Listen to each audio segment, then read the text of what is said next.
महाभारत केवल एक धार्मिक ग्रंथ नहीं, बल्कि समस्त मानव जाति के लिए जीवन का एक दर्पण है।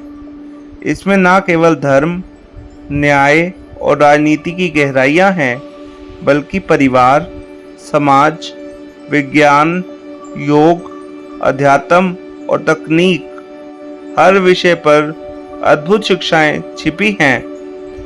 हर मनुष्य को इसे पढ़ना चाहिए, क्योंकि महाभारत ग्रंथ जीवन के हर संकट का समाधान देने की शक्ति रखता है। आज हम आपको महाभारत का एक ऐसा विलक्षण प्रसंग सुनाने जा रहे हैं जो आधुनिक मानव को गहराई में सोचने और सीखने के लिए मजबूर करता है। पहला प्रसंग है पांडवों का वनवास और श्री कृष्ण की रहस्यमय शिक्षा पर। यह प्रसंग उस समय का है जब पांडवों को वनवास हो चुका था। वन में जाने से पहले उन्होंने श्री कृष्ण भगवान से पूछा, हे माधव, कलयुग कैसा होगा?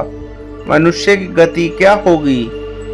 श्री कृष्ण मन से मुस्काए और बोले, इसका उत्तर सीधा नहीं दिया जा सकता। तुम सब वन जाओ और जो जो दृश्य तुम्हारी आंखों के सामने आए वे मुझे बताना, मैं उनके अर्थ समझाऊंगा। पांचों पांडव अलग अलग दिशाओं में चले गए। युधिष्ठिर का दृश्य, दो मुंह वाला हाथी। युधिष्ठिर ने एक हाथी देखा जिसके दो मुंह थे, एक आगे और एक पीछे। जब उन्होंने श्री कृष्ण को यह बताया तो प्रभु श्री कृष्ण बोले, कलयुग में ऐसे नेता होंगे जो दोहरे चरित्र वाले होंगे। सोच कुछ और, वाणी कुछ और कर्म उससे भी अलग। लोग दिखावे में संत और भीतर से स्वार्थी होंगे। ऐसे लोगों का ही शासन होगा।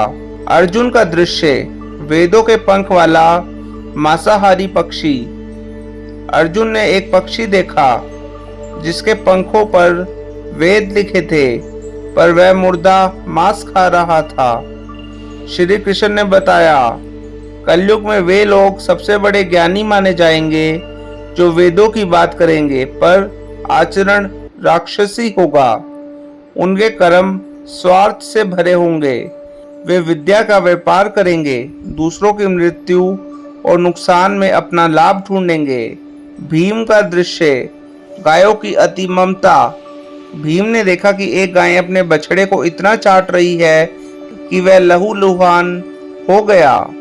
श्री कृष्ण बोले, कलयुग में माता पिता का मोह इतना बढ़ जाएगा कि वे अपने बच्चों को स्वतंत्रता नहीं देंगे। अपने मोह में उन्हें आत्म विकास का अवसर नहीं देंगे। मोह ही उनका विनाश कर देगा। सहदेव का दृश्य, खाली कुआं। सहदेव ने देखा कि 6-7 कुएं पानी से भरे थे, पर बीच का कुआं बिल्कुल सूखा था।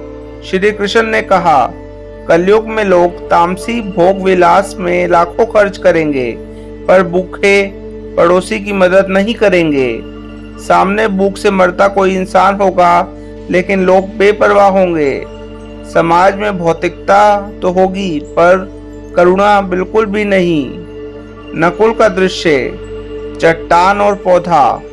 नकुल ने देखा कि एक विशाल चट्टान पहाड़ से लुढ़कती जा रही है, जिसे कोई वृक्ष, कोई चट्टान नहीं रोक पाया। पर वह चट्टान एक नन्हे से पौधे से रुक गई। श्री कृष्ण मुस्कुराए और बोले, कलयुग में मनुष्य का जीवन धन, सत्ता और शक्ति से नहीं रुकेगा, लेकिन एक छोटी सी हरि भक्ति, एक सच्चा भजन उसका जीवन बदल देगा। मोक्ष का मार्ग केवल भक्ति से होगा। श्री कृष्ण का यह पूरा प्रसंग आज के मानव को चेतावनी और सीख दोनों देता है कि कलयुग में केवल भक्ति, सेवा और सच्चा आचरण ही जीवन को बचा सकता है। अगर यह कथा आपको ज्ञानवर्धक लगी तो अपने विचार हमें कमेंट में अवश्य बताएं। हमारे चैनल द डिवाइन मैनिफेस्टेशन को सब्सक्राइब करना और बेल आइकन प्रेस करना बिल्कुल भी ना भूलें। और नीचे कमेंट्स में जय श्री कृष्णा अवश्य लिखें ताकि आप पर भी भगवान श्री कृष्ण की कृपा हो सके। धन्यवाद।